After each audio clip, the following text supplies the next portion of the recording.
Medusa की कहानी, राक्षसी नहीं बल्कि शापित स्त्री। प्राचीन यूनान की कथाओं में एक नाम है जिसे सुनते ही दिलों में भय जन्म लेता है। मेडूसा। सांपों वाले बाल, पत्थर बना देने वाली आंखें, एक भयानक राक्षसी।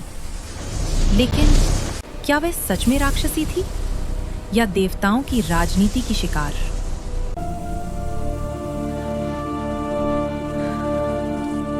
मेडूसा कभी राक्षस नहीं थी। वह एक साधारण सुंदर युवती थी जिसकी सुंदरता की चर्चा पूरे यूनान में होती थी।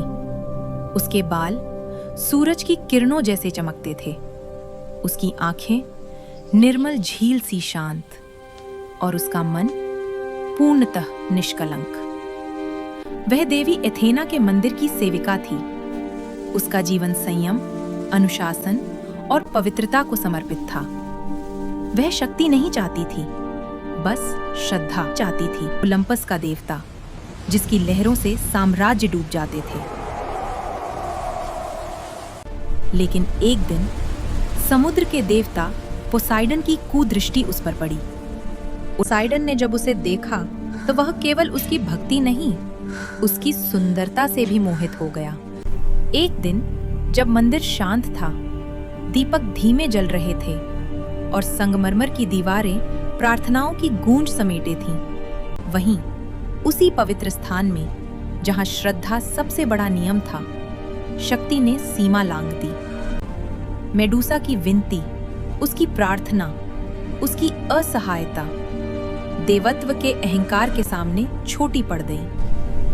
मंदिर की दीवारें साक्षी थीं, देवी की प्रतिमा मौन थी, और जब सब समाप्त हुआ तो टूटी थी पवित्रता, पर दोषी ठहराई गई मेडूसा। अपराध देवता का था, पर कलंक उसके माथे पर लगा।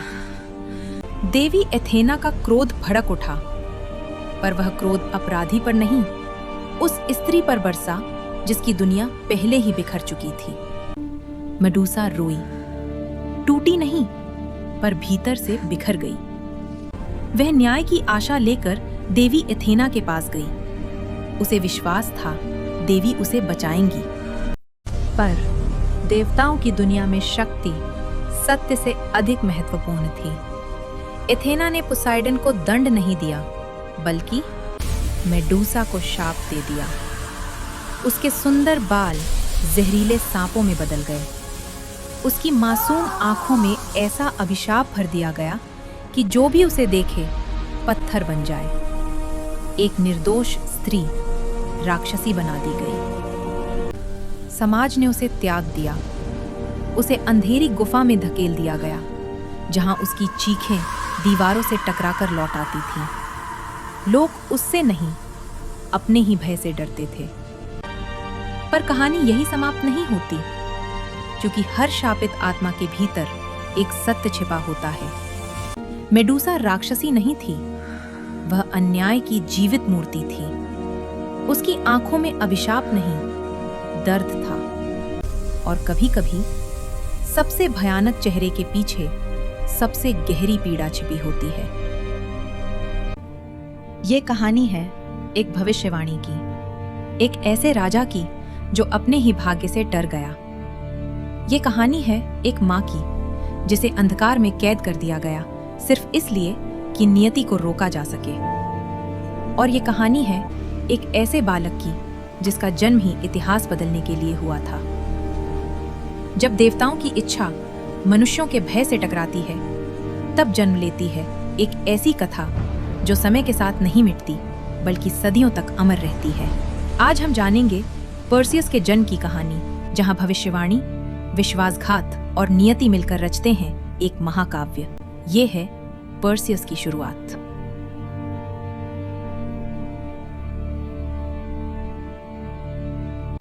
प्राचीन यूनान, जहां देवता आकाश में रहते थे और मनुष्य धरती पर अपने भाग्य से अनजान। आर्गोस के राजमहल में उस रात शांति थी, पर नियति जाग चुकी थी। राजा अक्रिसियस अपने सिंहासन पर बैठे थे, जब एक भविष्यवक्ता ने कांपती आवाज में कहा, महाराज, आपकी पुत्री का पुत्र आपकी मृत्यु का कारण बनेगा। समय जैसे ठहर गया। राजा की आंखों में भय उतर आया। एक राजा जो सेनाओं से नहीं डरता, वह अपने ही भविष्य से डर गया।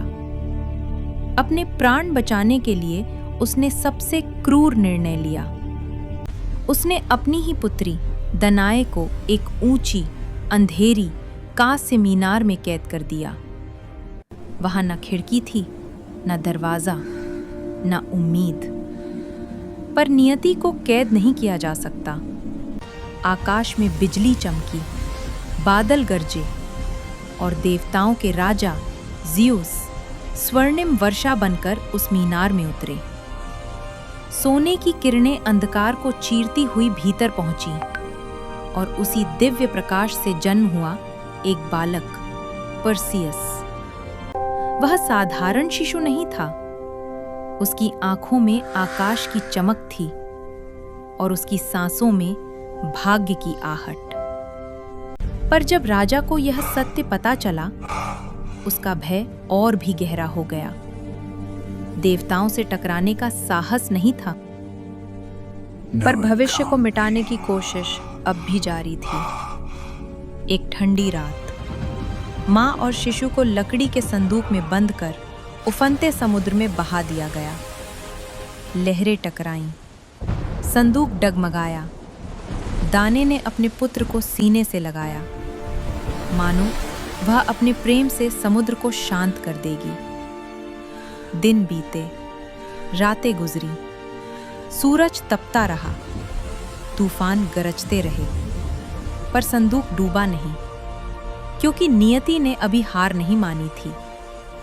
सुबह की पहली किरण के साथ वह संदूक सेरिफोस द्वीप के तट से टकराया। एक साधारण मछुआरे ने उसे देखा। उसने संदूक खोला और भीतर पाया खकी हुई माँ और शांत चमकती आंखों वाला बालक। उस दिन समुद्र ने मृत्यु नहीं, एक नायक को जन्म दिया। समय बीतता गया। वह बालक बड़ा हुआ, तेज, साहसी और असाधारण। उसे नहीं पता था कि उसके जन्म के साथ ही एक भविष्यवाणी चल पड़ी है। उसे नहीं पता था कि एक दिन उसका नाम देवताओं और राक्षसों के बीच गूंजेगा।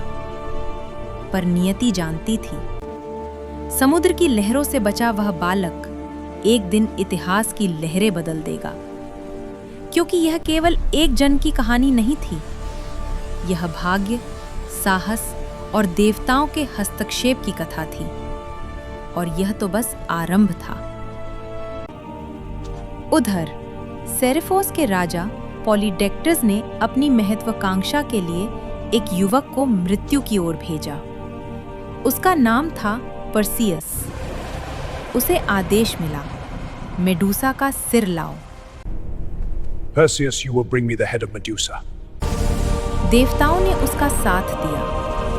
अथीना ने दी चमकती ढाल, जिसमें वह प्रतिबिंब देखकर वार कर सके। हर्मीज ने दी तेज तलवार। निम्फो ने दिए जादुई उपहार, अदृश्यता का हेलमेट, पंखों वाली सैंडल और एक थैला, जिसमें वह कटे हुए सिर को रख सके। एक नायक तैयार था। एक स्त्री पहले ही दोषी ठहराई जा चुकी थी। एक युवा योद्धा जिसे बताया गया था, मेडूसा को मारो, वह राक्षसी है, उसका अंत ही तुम्हारी महानता है। उसने कभी सवाल नहीं पूछा, क्योंकि नायकों को आदेश मानना सिखाया जाता है, सत्य खोजना नहीं। रात गहरी थी, गुफा शांत। पर्सियस ढाल में प्रतिबिंब देखता हुआ आगे बढ़ा। वह उसकी आंखों में नहीं देख सकता था। मेडूसा ने कदमों की आहट सुनी। वह जान गई, एक और नायक आया है। पर इस बार उसने प्रतिकार नहीं किया। वह थक चुकी थी खुद को राक्षस साबित करते करते। एक पल के लिए पर्सियस ने ढाल में उसका चेहरा देखा, वहां क्रोध नहीं था, वहां दानव नहीं था, वहां दर्द था। उसका हाथ कांपा, पर देवताओं का आदेश मनुष्य की करुणा से भारी था और तलवार चल गई। उस रात एक नायक जन्मा और एक सत्य मर गया। मेडूसा का सिर काट लिया गया, पर उसकी कहानी नहीं। उसे एथेना की ढाल पर सजा दिया गया, विजय के प्रतीक के रूप में। पर शायद वह एक मौन स्वीकारोक्ति थी।